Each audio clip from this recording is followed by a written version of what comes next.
लेकिन शादी होने के बाद बहू घर में आई तो सारा घर तबाह हो गया। तुम लोगों ने भी देखे होंगे, हम तो सुनते हैं, तुम तो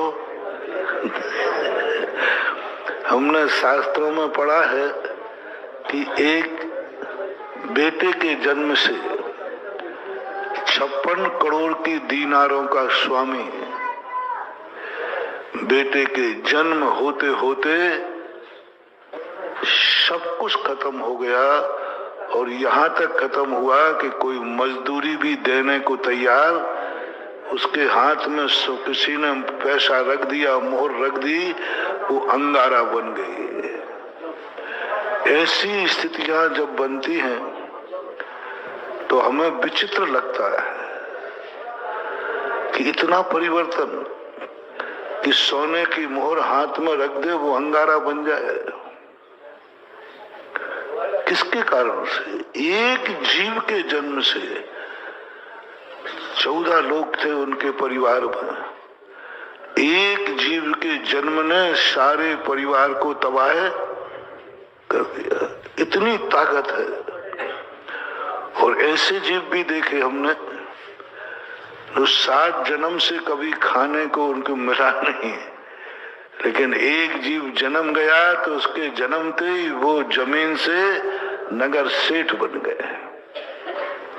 ऐसे भी हमने देखे हैं लोग जो हाथ ठेला पर रख कर के जीवन चलाते थे, लेकिन उनके घर में एक बहू रानी आई तो आज वे पूरे देश के सेठ बने हैं। ये तो मैंने खुद ही देखा है। हाथ ठेला पर सब्जी बेचते थे, हाथ ठेला पर वो क्या बीड़ी सिगरेट होती ना, ये बेच के आ रही, और आज वे नगर सेठ के नाम से जाने जाते हैं। एक व्यक्ति के आने पर उसका कदम पड़ा है पोवारा, उसका कदम पड़ा है आबाद हो गए, बर्बाद हो गए।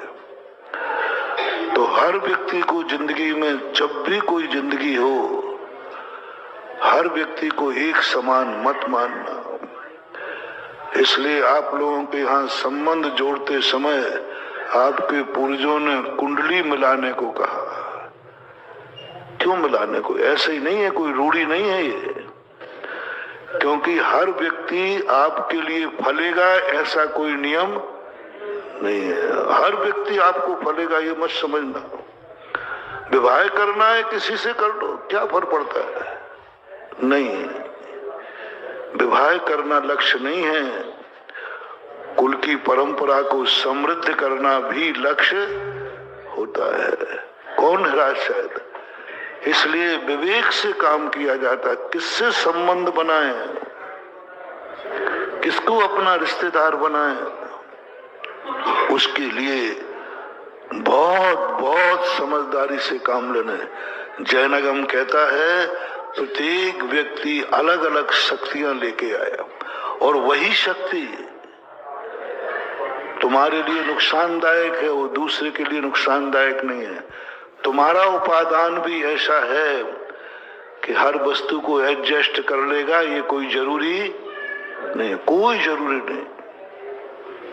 इसलिए इस दुनिया में जीने के लिए आपको अपनी शक्ति पहचानो, और जिससे आप संबंध बना रहे हैं उसकी भी शक्ति पहचानो कि यह मुझे बर्बाद करेगा या मिलाएगा।